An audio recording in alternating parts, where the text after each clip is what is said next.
All right, my booties, welcome back. Thanks for sticking with us after last week. I know it was a rough first start, but we will get better, I can promise you guys. So, episode 2 this week. What we're going to be looking at, like I said last week, is the Rainbow Rowell Pumpkinheads graphic novel.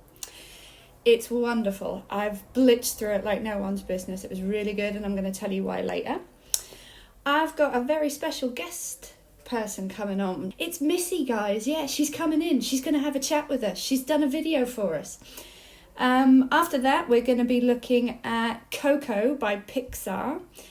I was going to do the Toy Story series, but I decided to do Coco instead because that's what I fancied like watching this week.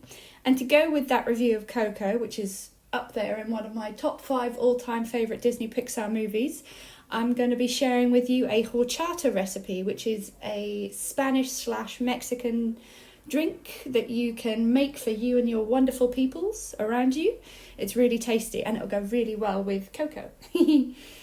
I'm going to be making an uplifting citrus fragrance oil, and what I'm going to be doing, like in previous videos, I'm just going to be quickly saying what the ingredients are and follow the link attached to this second episode, and you guys can make it, and you can then take pictures or videos of yourself making it and send it to me. I'd love to see what you've been up to. So yeah, my drunk tattoo, we may do that next week. This week I'm not feeling the drink so much, but I promise you it is coming. I will go out there, buy a very heavy alcohol based beverage, and yeah, we'll have a go at this henna business, and I'm sure it'll be very amusing for you all. We're going to be looking at RuPaul's Drag Race on Netflix, the latest season, but I'm also going to be talking to you about her fabulous series over the years, how wonderful it is and how necessary it is for us in these times. I'm also going to be sharing with you a picture of when I met Shangela, the lady herself, back in Norwich when she did her tour, and probably some pictures we took from when we went to the Work the World tour this year that came to Perth, so yeah. I'm hopefully going to see some pictures from you lovely listeners out there who took part in the competition and wore a onesie, so I can send you guys the prize. The prize was the crochet necklace that I made from the recycled t-shirt yarn. I've been doing some knitting this week. You guys can feel free to do some as well. It does pass the time. And yeah, okay, so we'll have a look at all of that, and then we'll go through the next episode, and yeah, I hope you guys enjoy. Thanks. So now we're going to be looking at Pumpkinheads by Rainbow Rowell. Last week I was reading her best-selling Fangirl, and it was awesome. It was a really good novel. It was fantastic. However, since I've finished that, very sadly, I have bought her very nice graphic novel, Pumpkinheads. Basically, without getting into too many spoilers, it's about 2 friends that meet over a course of several summers, and what they do is, away from university and school, they work on this pumpkin patch place. And there's Josiah and Deja, and they are really good friends, and it basically talks about one last day at the pumpkin patch before they properly go away for their respective universities and stay there, and they don't get to come back to the pumpkin patch and be mates anymore or see each other every summer. And yeah, it just follows their adventures during the last day there and what they get up to. It's really endearing and heartwarming as a story, and it makes you think about leaving home and going away to university and leaving your family and friends behind. It makes you very melancholy for the days when you were still young. Like I said to you before about her storytelling in general, it's fantastic and it's very relatable. The colours and artwork from the graphic novel itself are stunning, and it is a page turner. As in, I bought it, picked it up, started reading just I figured the first chapter, could not put it down and finished it within a day. It was that, it was very good. So yeah, Rainbow Rowell's Pumpkinheads. You can find it on all good reputable sites and in bookstores, obviously, but because of the current climate and situation going on with the whole COVID, you'd be better off ordering it straight to your home. So as I told you guys earlier, there's a very amazing lady in London. She's a friend of mine from way back when I did some badge work for her, actually, for when she was working for the Michael J. Fox Foundation. She is a cosplay extraordinaire, and she has very kindly put together a video during these horrible COVID times of herself dressed as Missy. And she is, well, it's pretty self-explanatory. I'll let you guys watch and you'll see how wonderful she is. Nikki, thank you so much for this. Yes, yes, I'm here. I'm here, I'm doing it. Oh, that man. Are we, you here watching? Right, okay, right. So for him nagging and you're going to be watching. Right, okay. What's this all for? Corona story time. Who's Corona? Oh, that horror. Oh, yeah, it's a bit grim, that. Yeah, I will agree. Okay, so we're doing reading. I've got some books. I bought some books. Never you mind where from. I have books. I own books. I do. I've educational books. Yeah. Oh, is it on? Oh. Okay. Well. Hello, children. It's Missy here for Corona story time. Educational books. No. Spiritual guidance. What do you mean inappropriate?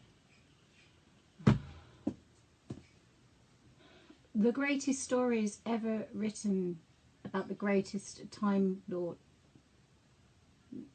What do you mean? No, I think they're great. I know they're amazing. Apparently no. Vanity projects. Vanity. Outright lies. No. Outright lies, no. Wouldn't recommend. Or this is one of my favourites. I think you'll enjoy this one. So this one is called The Ghastly Gruntines, and it's by a fantastic artist and writer called Mr. Edward Gorey. Highly recommended. Now, as we go through this book, there are some nice little pictures to illustrate each page. So this is The Ghastly Gruntines, or After the Outing, by Mr. Edward Gorey, and I think it's absolutely wonderful. So we'll start off. Disclaimer. These are not all my own work, okay? I will credit where there is credit to be given, but sometimes I just won't be bothered, really. So, you know. So, A is for Amy, who fell down the stairs. Quite which stairs they were in the TARDIS and whether Rory followed her, I don't know, really. B is for Basil, assaulted by bears. Do you know how hard bears are to train? Yeah, it took a while. C is for Clara, who wasted away. And do I get any credit? No. No, not a thank you, not a bunch of flowers, no, nothing. D is for Desmond, thrown out of a sleigh. Poor Desmond, he only wanted Father Christmas. E is for Ernest, who choked on a peach. Tried swallowing it whole. Stupid boy. How stupid are these children? And was nobody watching them? No. Oh. Lack of adult supervision, if you ask me. F is for Fanny, sucked dry by a leech. We'll move on from that one. G is for George, smothered under a rug. Putting the cabinet on top of that lump in the rug, was that not the I thought I was helping. Okay. H is for Hector, done in by a thug. I think thug's a very harsh judgment, frankly. A is for Ada, who drowned in the lake. Seriously, small child in a boat alone. What did they think was going to happen? I'm just saying, okay, that some of these may not have been entirely unexpected. J is for James, who took Liar by mistake.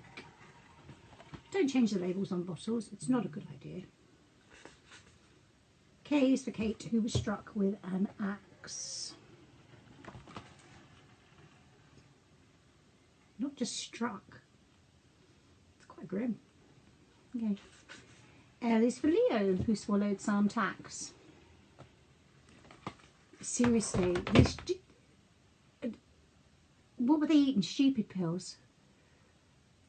It's just... Isn't he meant to be the one that goes and intervenes and stops this kind of stuff going up? What do you mean day off? Oh, right, okay. This was a very bad day off. M is for Maud,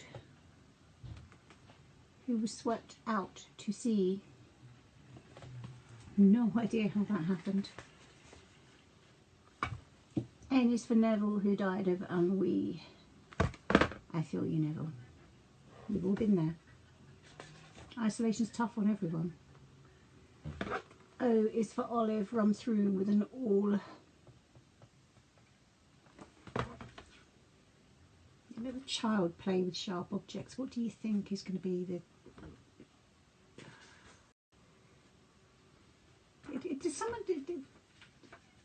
It's not just one set of parents, though. These are multiple stupid adults allowing this stuff to go on.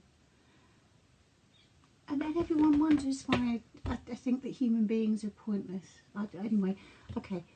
P is for Prue, trampled flat in a brawl. She's going in the pub. The child is going into the pub. Yeah, it just... Humans. Q is for Quentin, who sank in a mire.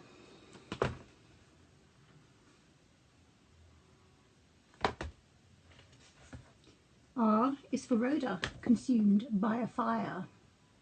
See, straight away, what is the child doing with matches? No, it just... Right. No, I don't think that lighting the barbecue was a good thing for Rhoda to be doing. You know, I mean, she's 4. Okay. And human, therefore stupid. S is for Susan, who perished of fits. Quite honestly, I think if I met any of these children's parents, I'd have fits. Or any of the children themselves, I think I'd yeah. Well, it would, wouldn't it? It just would. T is for Titus, who flew into bits. How the heck does anyone fly into bits? How does that happen?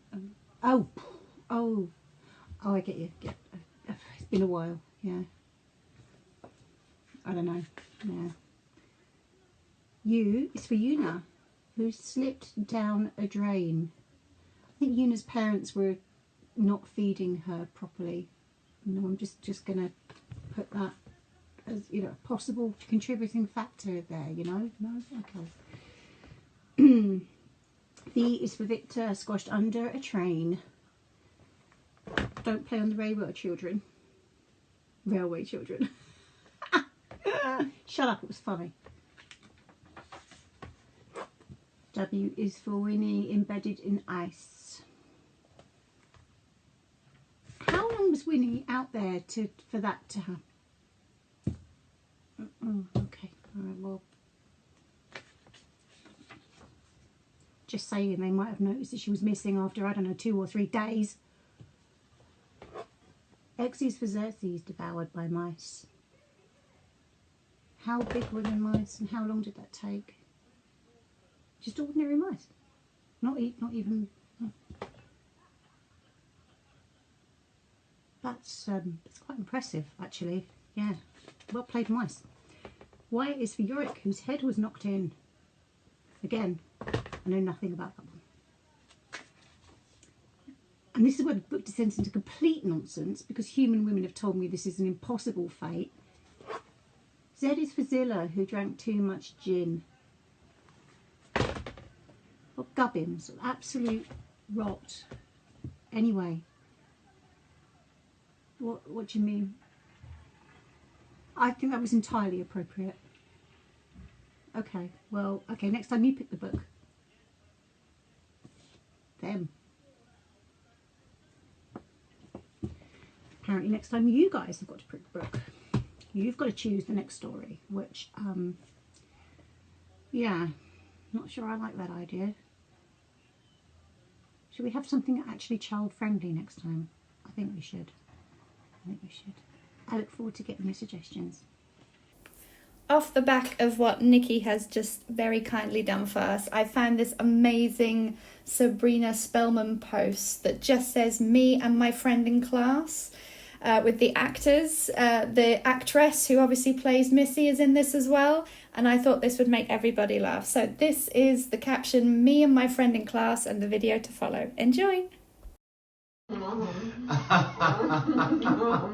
Oh, you did it.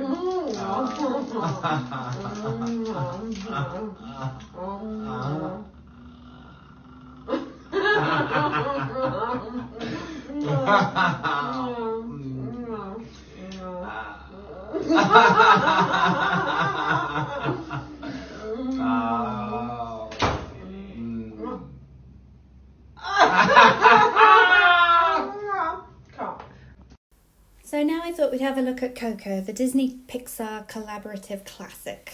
I first saw this when it came out in Norwich, when we were still back in Norwich, and I saw the trailer on the telly for the first time, and it just appealed to everything I love about Mexicana, Day of the Dead, family, Frida Kahlo, loveliness.